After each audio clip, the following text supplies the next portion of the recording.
नमस्कार। अभी तक हम लोगों ने देखा कि राम जी ने शिव जी के धनुष की प्रत्युजा को न सिर्फ चढ़ाया बल्कि उसे तोड़ भी दिया और राजा जनक की प्रतिज्ञा पूर्ण हुई। और वह अब यह चाहते हैं कि सीता, उनकी पुत्री सीता का विवाह दशरथ नंदन राम के साथ हो जाए। और इसीलिए वे अपने पुरोहित शतानंद जी और विश्वामित्र जी की आज्ञा लेकर, उनकी सलाह मशवरा लेकर वे अपने दूत अयोध्या भेजते हैं ताकि वह यह सूचना अयोध्या नरेश दशरथ जी को दे दे और उनकी आज्ञा प्राप्त कर सकें और उन्हें साथ ही आमंत्रित भी करें ताकि वह विवाह में आकर वर वधू को आशीर्वाद दें। तो जो राजा जनक होते हैं वे अयोध्या अपने दूत भेजते हैं।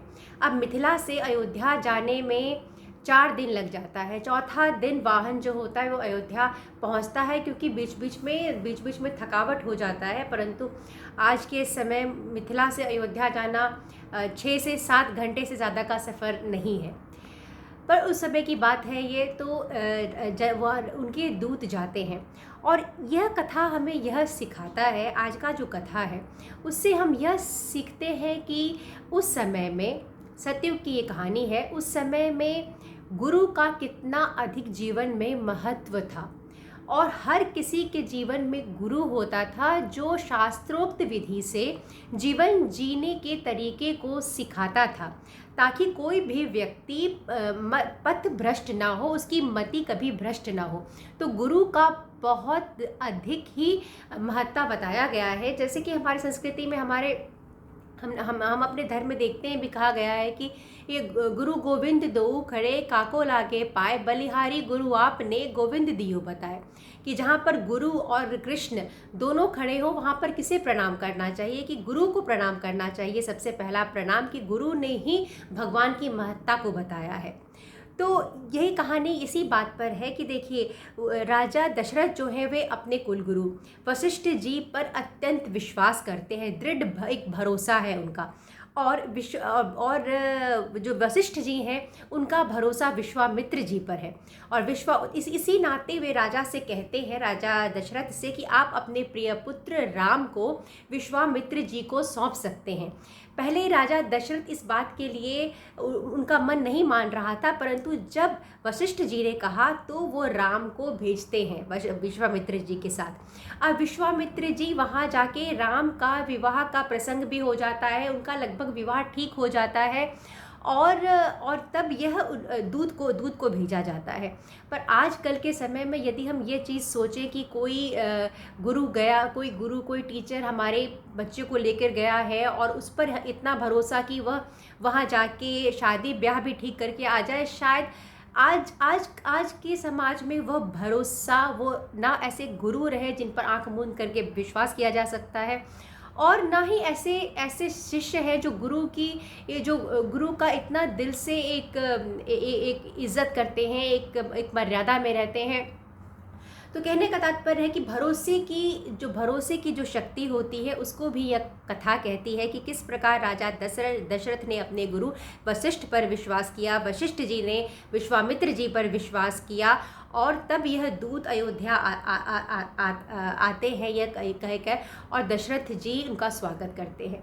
तो ये अयोध्या, राजा जनक के जो दूत हैं वो अयोध्या आते हैं और वो कहते हैं कि राजा जनक ने अग्निहोत्र की अग्नि को साक्षी मानकर ये सारी बातें जो हैं वो सब कहते हैं कि किस प्रकार राम और लक्ष्मण जी आए थे। और ये इनका राजा जनक जी का प्रतिज्ञा था कि वह उसी राजा के साथ अपनी पुत्री का विवाह करेंगे कि जो कि शिव धनुष की प्रत्युजा चढ़ा पाए। तो राम जी ने किस प्रकार शिव के धनुष को तोड़ा, और अब राजा जनक आग्रह का संदेश भेज रहे हैं कि आप आज्ञा दीजिए ताकि मैं जो अपनी प्रतिज्ञा मैंने लिया था अपनी पुत्री के विवाह के संदर्भ में, वे अब मैं पूरा कर सकूं।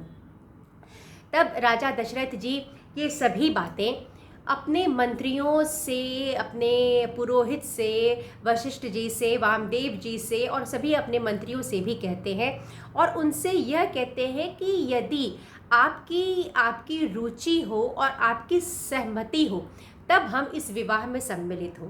अर्थात इस कथा में देखिए कि राजा दशरथ जी पृथ्वी के इतने शक्तिशाली राजा थे, परंतु बावजूद इसके जब उनके पुत्र के विवाह का प्रसंग भी आया तो उन्होंने अपने प्रजा को सर्वोपरि रखा और प्रजा से भी उन्होंने पूछा, उनकी सम्मति ली, उनकी इच्छा को जानना चाहा कि यदि उनका इच्छा हो और तभी यदि उनको उचित लगे, यदि उनको इनका इच्छा हो तभी वह विवाह में सम्मिलित हों और तब वो सभी विवाह में चले। तो एक शक्तिशाली राजा होने के बावजूद भी वे अपने निर्णय को अपनी प्रजा पर थोप नहीं रहे हैं। यह भी इस कथा से हमें सीखने को मिलता है कि चाहे आप कितने भी शक्तिशाली हो जाए, परंतु आपके भीतर जो भी काम कर रहे हो उसे कभी ये छोटा नहीं माने और उसका भी उसी प्रकार इज्जत करें, उनकी विचारों का भी और उनका सलाह मशवरा और उनको यह भी जानने का कोशिश करने की कि वह क्या चाहते हैं, क्या आपका जो भी निर्णय है उसमें उनकी सहमति है कि नहीं। तो ये एक शक्तिशाली राजा के नम्र स्वभाव के गुण को भी यह कथा बताती है। परंतु सबसे अधिक जो कथा हमें यह समझाती है वह यह है कि विश्वास की शक्ति। पहले जो दुनिया सृष्टि चल रही थी वह विश्वास का एक कड़ी था। सबको एक दूसरे पे विश्वास था कि वह फला व्यक्ति, फला गुरुदेव कभी उसके साथ कुछ गलत नहीं कर सकता। तो विश्वास की जो शक्ति होती है, हम आजकल सब बदल गया है, परंतु हम यह कर सकते हैं कि हम किसी के विश्वास को कभी भी कुछ भी हो जाए पर हम किसी के विश्वास को कभी तोड़े नहीं। यह हो संभव है कि कोई व्यक्ति हमारे विश्वास को तोड़ दे, कोई हमारे साथ छल करे, ये हमारे बस में नहीं है, परंतु जो हमारे बस में है वह हमें करना चाहिए धर्म की रक्षा करने के लिए कि हम अपने विश्वास को किसी व्यक्ति ने जब हम पर विश्वास किया हो तब चाहे कुछ भी हो जाए हम उस विश्वास की रक्षा कर पाएँ।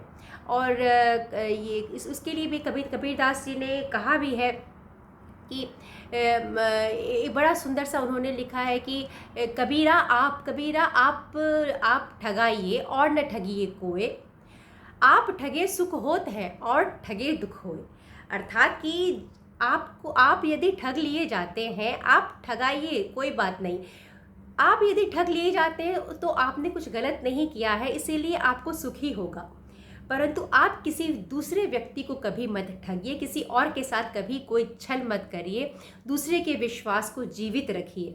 तो यही यह कथा हमें समझाती है कि किस प्रकार राजा दशरथ जी को पूर्ण विश्वास था अपने गुरु वशिष्ठ जी पर, और वशिष्ठ जी को पूर्ण विश्वास था विश्वामित्र पर, और विश्वामित्र को पूर्ण विश्वास था अपने उस निर्णय पर, और कि वह यह निर्णय जो ले रहे हैं उसे राजा दशरथ जी समझेंगे। तो एक चेन है जो भरोसे की कहानी को भी कह रहा है। इसीलिए हम अपने जीवन में हमेशा यह प्रयत्न करें कि हम ऐसे व्यक्ति बने जिससे कि जो हमारे परिवार समाज के लोग हैं हम पर विश्वास रख पाएँ और हम कभी भी किसी के विश्वास को तोड़े नहीं। उम्मीद करती हूँ कि मेरा वीडियो आपको पसंद आएगा और अगली वीडियो के साथ मैं उपस्थित होती हूँ। धन्यवाद।